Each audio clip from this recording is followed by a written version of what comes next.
Hi, I'm Mohan Atreya, VP of Products and Solutions at Rafay Systems. In this video, I will show you how you can use Rafay to provision and manage Amazon EKS clusters with AWS Fargate. Well, what is Fargate? With Fargate, you no longer have to provision, configure, or scale groups of EC2 instances for worker nodes. Fargate on EKS is fundamentally different from managed and self-managed node groups. You benefit from a serverless experience in the sense that you cannot see the underlying host or instance. As a result, you do not have the burden of managing the underlying instance. There is a one-to-one mapping between a pod and the host. This means there is only one isolated pod operating on the instance. Since the unit of work is a pod, pricing and licensing is determined by the number of operational pods. There are a number of benefits with Fargate. The first one is that with security. Each pod running on Fargate has its own isolation boundary. As a result, it does not share the underlying kernel, CPU resources, memory, or elastic network interface with another pod. The second benefit is that it's all serverless for the worker nodes.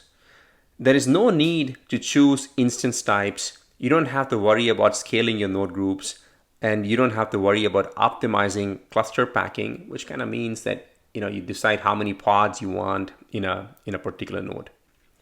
Although Fargate provides a number of benefits, there are a number of factors to consider to make sure it is a good fit for your use case. You have to specify a request for pods meant for Fargate. If nothing is specified, Fargate will default to the smallest combination.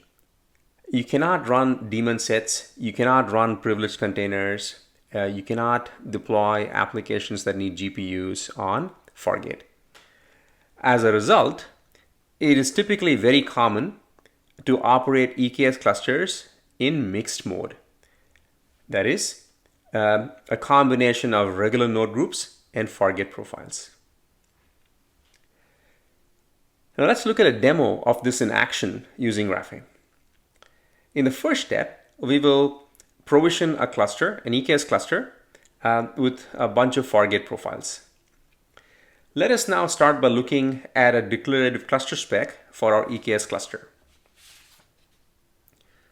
In this spec, we have one regular node group based on T3.large EC2 instances, and we have two Fargate profiles, one called dev and one called demo. We will use Rafay's rctl CLI to consume the declarative cluster spec to provision the EKS cluster. In a few minutes, the EKS cluster will be ready for use.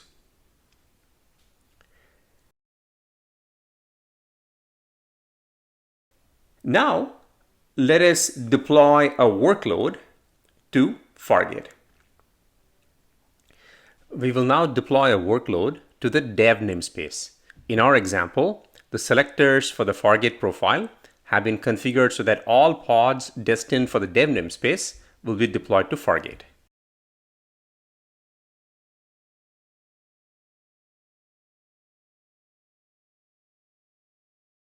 Our workload is configured with two replicas. As we saw earlier, there is a one-to-one mapping between a pod on Fargate to the underlying host. As you can see here, each pod deployed to Fargate shows up as a node in the Kubernetes cluster.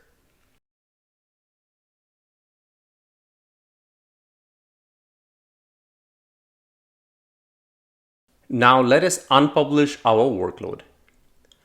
Unpublishing it should not only remove the two pods, but also the two nodes mapped to those two pods on Fargate.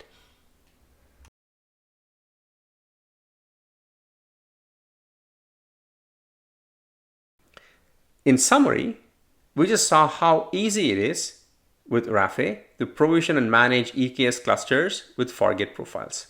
Thank you for watching.